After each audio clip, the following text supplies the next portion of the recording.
This is RTV6 News at 6, working for you. No, I'm not aware of this project either. And actually, I'm a bit astonished. Only on RTV6, Call 6 investigates, questions the leader of the state's biggest housing agency, why he's concerned about the purchase of properties, and what the mayor believes needs to happen.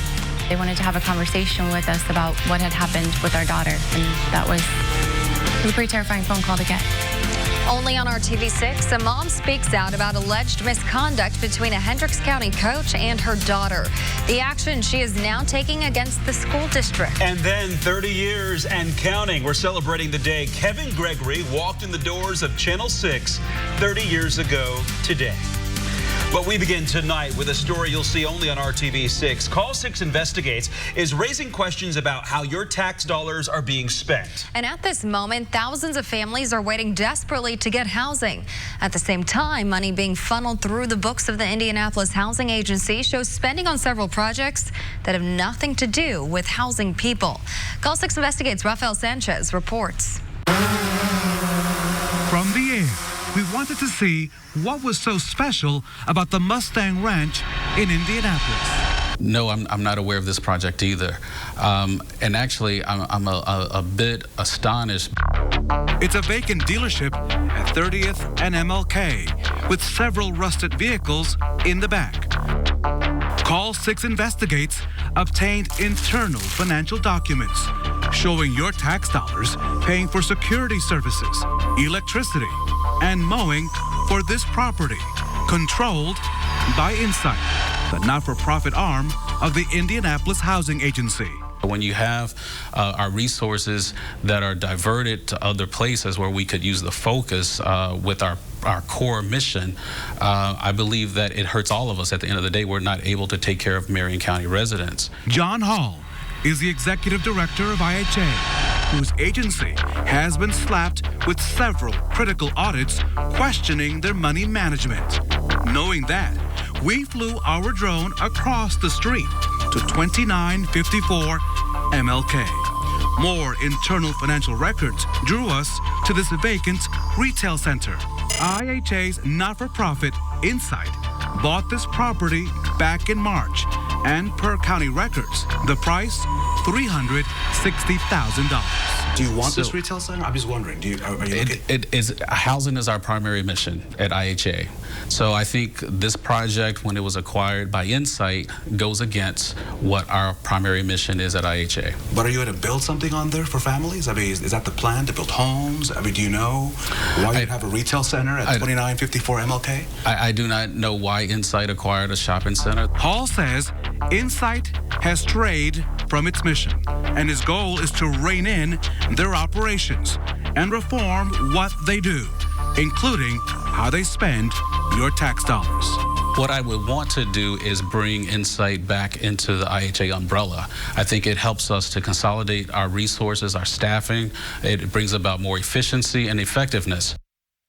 Tonight, Hall says he's working on a plan that he's calling the design of the decade to reform the agency. On the issue of those properties, I did reach out to the president of Insight, Jennifer Green. IHA has a no talking to media policy, but Green was given permission in writing to address this issue and others. Ms. Green did not respond to our request, though given 24 hours and also provided with the exact nature of the request. The mayor of Indianapolis has no oversight over the Insight board, but he does appoint 4 of the 9 people that oversee IHA. The mayor says on this issue, in part, I will ask the Indy Chamber to oversee a review of the organizational structures of both IHA and Insight Development and to make recommendations regarding the future structure and relationships of both entities. This market, Amanda, has to be figured out. We're talking about a group that has millions of dollars, your tax dollars that are involved, and in a city where people are in desperate need of housing. As we speak right now, this has to be resolved. A story that, as you can imagine, we will stay on top of. A lot of people want to know what's going there. What's going on, yeah. All right, Rafael Sanchez for us tonight. Thank you.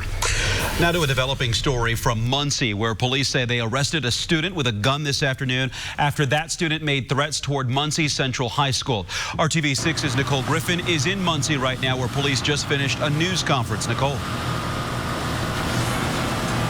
Yeah, Mark, good evening. What we've learned within just the last half hour is that student is just 15 years old, and he did have a loaded handgun. Now, the question that remains tonight is, what was that student's intent? Why was he heading back to Muncie Central High School with a loaded gun? Well, police tell us this is information they hope to learn as detectives interview the student. We know a school resource officer received a tip about a threat made by the student.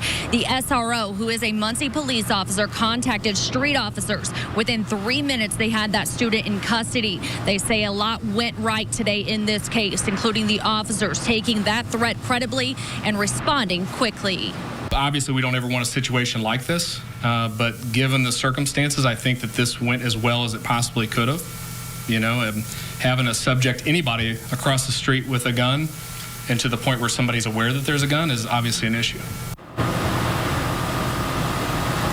Muncie police telling us tonight this is a perfect example. Talk to your kids. If they hear a threat, tell them to report it. They also say that they believe students are safe to return back to class tomorrow.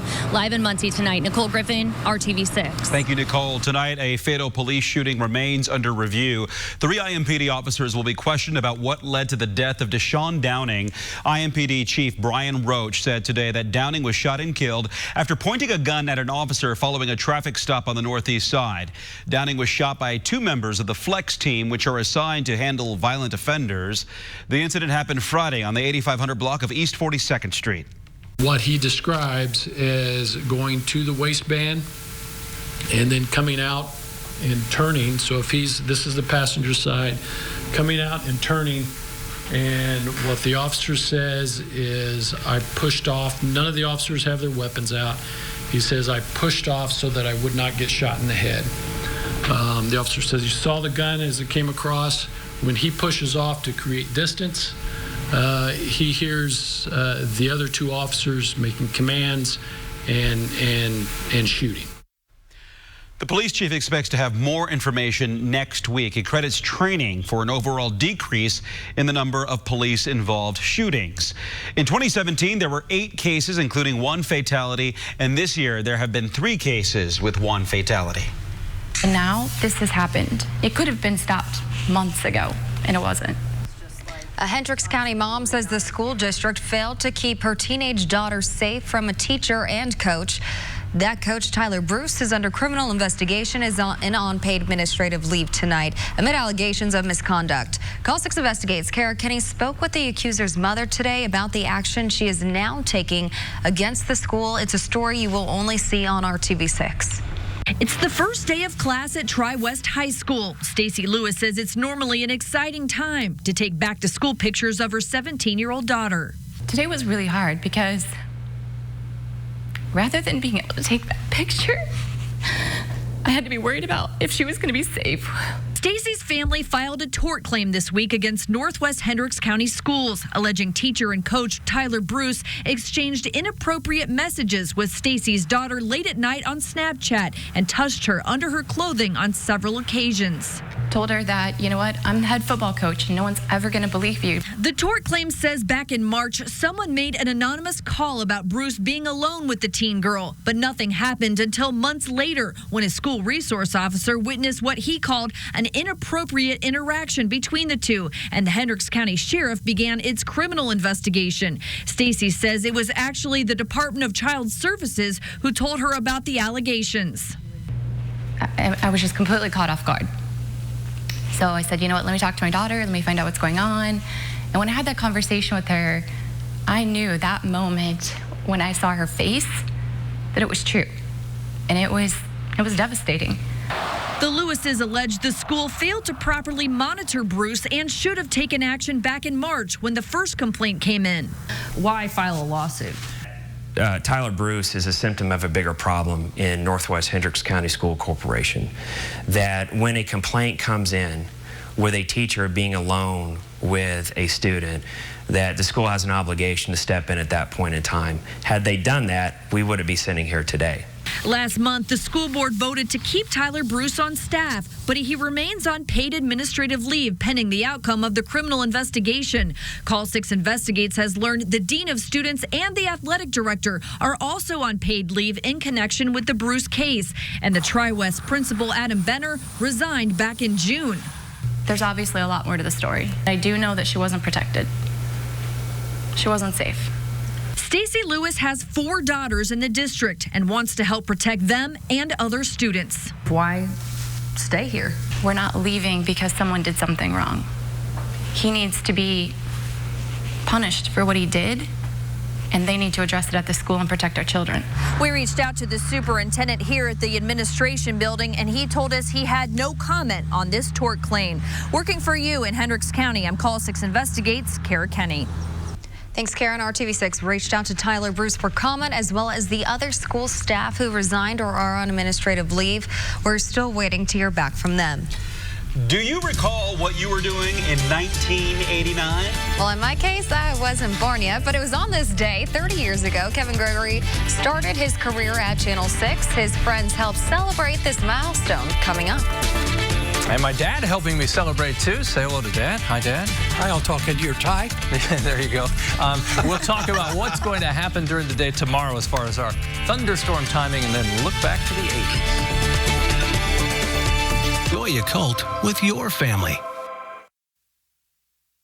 This is RTV6 News at 6, working for you. 1989 proved to be another year of distinction. George H.W. Bush was sworn in as the 41st president. The comedy show Seinfeld premiered, and Emerson Fittipaldi won the 73rd running of the Indy 500. And on this day in 1989, 30 years ago, Chief Meteorologist Kevin Gregory joined RTV6. Rafael Sanchez reports on the milestone, the man, and many fond memories. There's our view. Ooh, did you see that? Wait, listen. It's gonna... Weather. It's his calm composure during severe weather. I can give you guys high fives here. Or his community commitment, leading the RTV6 toy drive to help families during the holidays. Or whether it's sharing his passion for science during Kevin's weather camp. This hometown guy is rooted in family, faith, the Hoosier spirit, and sensibilities, qualities appreciated by viewers and his co-workers at RTV6, where he began his career 30 years ago. He is the pulse of this station, I think, at this point, because he's a guy you turn to for weather in this community. I remember his first day, and Howard was sitting next to me, and Kevin was doing the new news, and he was like perfect. I mean, he was perfect. He was like he is today, just absolutely calm, absolutely talented, funny, just fantastic. I'm Kevin Gregory. I'm going to stop, and we'll see if Eli decides to stop, too. Hold on, big guy. As the host of the RTV6 show At the Zoo, Kevin used his curiosity to show us our connection to the menagerie of animals that call the Indianapolis Zoo home. Making people feel at home has been a hallmark of Kevin's career. Of all the people here in the station, Kevin is perhaps one of the friendliest, one of the most genuine. On a birthday, on an anniversary, Kevin would always reach out, give you a call, even to this day. Kevin Gregory is sunshine. Kevin Gregory is, his personality is amazing to me. And he is so good at what he does. He's so good, and people love him, and why wouldn't you? A family guy, married for more than 30 years, and a father of 2. He's one of the best people you're ever going to meet. He's a great father, a great husband, a great son, and that says a lot, to be great in all of those roles. One day we were vacationing in the Nashville area, Nashville, Tennessee, and I get a phone call at my hotel, and it's Kevin. And it's on my cell phone. That's the only reason he wound up in Nashville, Tennessee. But he wanted to inform me that his son, Matt, had been accepted as a walk-on for the Notre Dame basketball team, and Notre Dame's my alma mater. He thought I should know. And it was really cool that he did it. In a world where there are many highs and lows, it's Kevin's high degree of character, congeniality, and collaboration that makes him more than just a familiar face, but a friend. He's like the guy next door, about the guy you want to be a mother to, you know. But what I really remember about Kevin, we used to do United Negro College Fund telethon together. He, when we were doing that, went down into the audience, brought my 98-year-old mother up on stage and interviewed, and they developed a friendship, and they often called and talked to each other. And I just thought that was so precious for him to take that kind of time with an elderly lady who really wasn't acting elderly. You know, she was, how's my boy Precious? How's my precious Kevin? Every time, you know, she would ask that. Almost up to the day she died. And she was 103. My precious boy Kevin. How about that? Her mom's nickname is Peaches because she was born in Georgia. Georgia, right? Exactly. And just like Barbara, amazing personality. It's humbling to hear from all the coworkers, you know, over the years. And one of the things that I've always loved is coming to work. And so, we love seeing you. It has been an honor. That's a good thing. Years. Tracy's so right. Yeah. Sunshine does describe you, Kevin. Oh, well, thank you. So I want to point something out before you move on, because I see you're trying to move over to the weather wall, but I'm like, trying to do your job. So Kevin started here 30 years ago today when he was 24. And today, excuse me, look at it. And today is his son's Matt's birthday, who is now 24. Yeah, somebody pointed that out. Something? I didn't realize that. Isn't that something? Yeah, the connection. So. He's probably not headed into the world of meteorology, though. Yeah, it's environmental science he's interested in. But thank you to all of you, and the conversation continues. How about that? And my dad's here in the studio. I remember going to work with him on Friday nights, 1972. I was in 2nd grade, so he shared his career with me and helped build the foundation. Plant the bug. Yeah. There we go. Temperatures, they'll be the story over the next couple of days with a little more humidity. Humidity converted to some thunderstorms potentially. I know you'd be excited about seeing some rain. We need it. That's our next best chance for any showers or thunderstorms. 85 degrees in Kokomo, Frankfort, Clinton County, also in the mid-80s. Even to the south, there's not much of a temperature range, and the humidity is low. No rain tonight, no rain through the first half of tomorrow. Our temperatures will be slow to cool, 74 at 11 o'clock tonight. And during the day tomorrow, we'll recover from 66 first thing in the morning. Outlying areas a little cooler. For example, those of you in Wayne County, about 63. Let's take it hour by hour tomorrow. At least through noon, we're dry and 84 degrees midday. The chance for thunderstorms increases in the afternoon, more significantly after 4 o'clock. All the yellow here represents where slight risk for severe storms during the afternoon and evening hours. Damaging wind would be the main threat from storms that develop. 1 o'clock, sunshine to the north, clouds building to the south and west. 4 o'clock, the hint of some thunderstorms bubbling up, and there we have a line of isolated but potentially strong storms, certainly with capability of putting down some heavy rainfall because of the more humid air. 9 o'clock, still very hit and miss. This is no guarantee that you'll have rain tomorrow, but at least we will have rain in the area. Temperatures above average, and they'll continue that way right on through the weekend. Low humidity and lots of sunshine Friday. Great way to end the weekend, and second weekend of the Indiana State Fair will be nice, as temperatures Friday are in the low to mid 80s. We'll warm it up a bit Saturday, 85. Sunday temperature 87 with just a 20% chance for a shower or thunderstorm.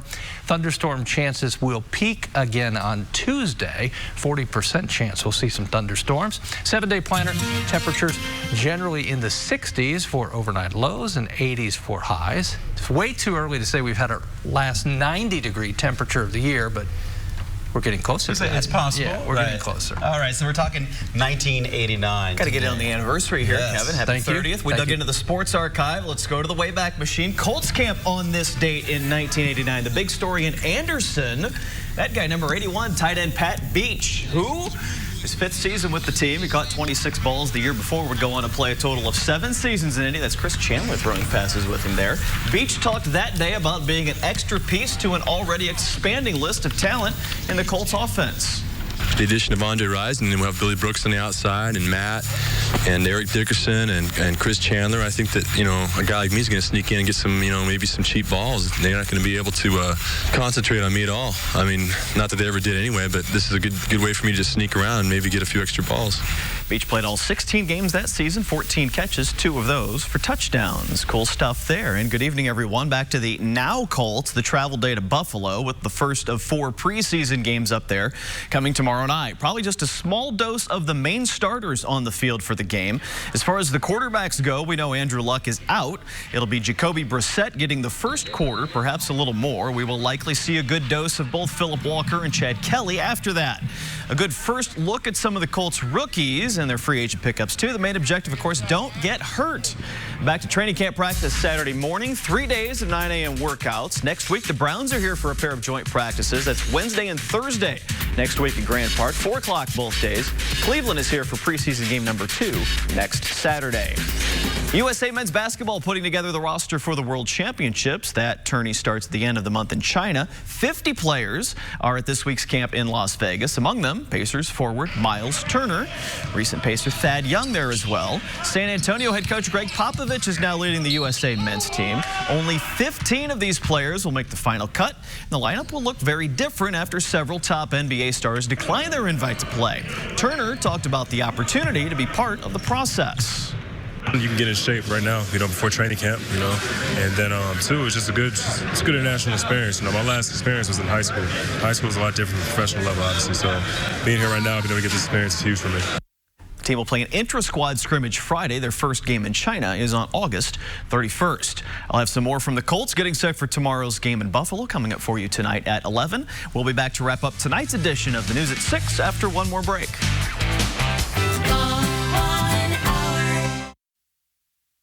Humidity comes up tomorrow. Temperature will as well. And then in the afternoon, we'll bump up our chance for thunderstorms. You can see 4 and after the next best chance for thunderstorms. After that, we're continuing a dry stretch. I don't think we'll all see rain tomorrow, but at least we've all got a chance. Maybe some of us. Yes. All right. Thanks, Kevin. Thanks for joining us and making RTV6 your choice for news. We're back with you tonight at 7 o'clock. Join Rafael Sanchez for the news at 7. Up next here is World News with David Muir.